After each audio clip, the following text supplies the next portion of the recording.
In 1997, an entire European government collapsed.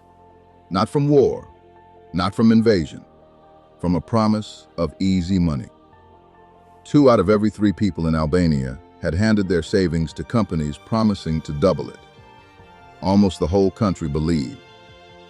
This was Albania, just after 50 years of communism, where owning a business or foreign currency had been illegal, until overnight, it wasn't. Into that vacuum stepped roughly 25 companies, promising returns no bank could match.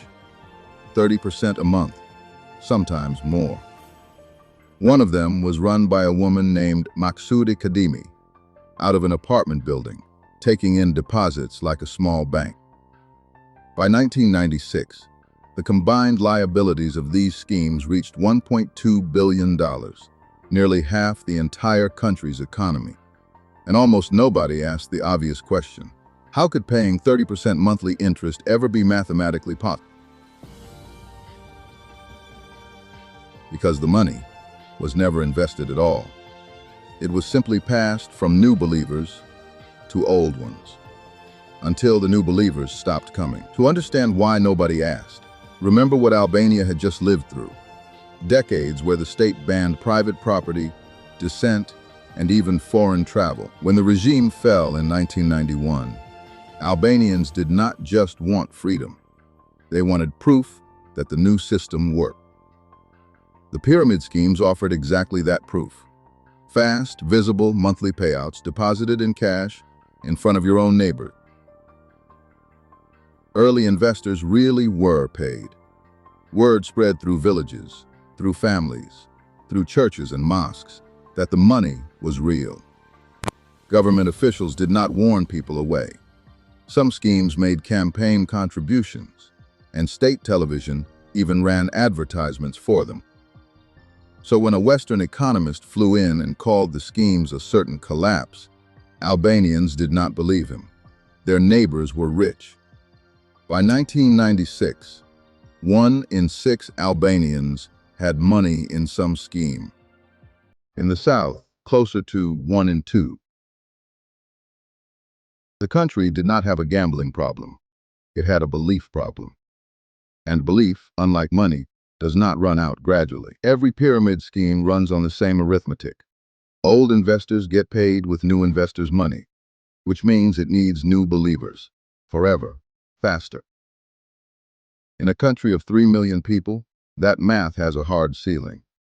Eventually, there is no one left to recruit. Some of the smartest scheme operators knew this. They kept expanding into new towns, new provinces, chasing believers who hadn't heard yet. But by late 1996, nearly every village in Albania already had someone invested. The recruitment well was running dry. The largest schemes had grown so big that even a small slowdown in new deposits meant they could not cover existing payouts. On November 19, 1996, a scheme called Sud quietly stopped making its payments. It had never made a real investment. Sudi's default made no international headlines, but inside Albania it was the first crack in a wall everyone had assumed was solid. Word of one broken promise spreads faster than word of 1,000 kept ones, and Albania was about to learn exactly how fast. On January 15, 1997, Maksude Kadimi's scheme, Suja, collapsed. Around 3,000 people gathered outside her apartment building, demanding answers. Kademi told the crowd she had no money left to give them. Their savings, in many cases their entire life savings, were simply gone. Within days, other schemes began defaulting in a chain reaction, and protests broke out across the South, especially in Lushnje and Vlore. On January 24th, in Lushnje, protesters burned down the city hall and the local cinema in a single night of rage. The next day, they took a visiting opposition politician hostage inside the town stadium, holding him as the crowd's anger boiled over. On January 26th in Tirana, crowds burned the National History Museum and a centuries-old mosque, symbols of a state that betrayed them. On February 5th, Jalika, the single largest scheme in the South, finally declared bankruptcy, and Vlora, already burning, exploded again. This time, the anger was not aimed at a scheme owner in an apartment. It was aimed directly at the government itself. On February 9th, an armed crowd in Vlore attacked the local police station. The next day, the Prime Minister resigned. But resignation did not stop the unraveling.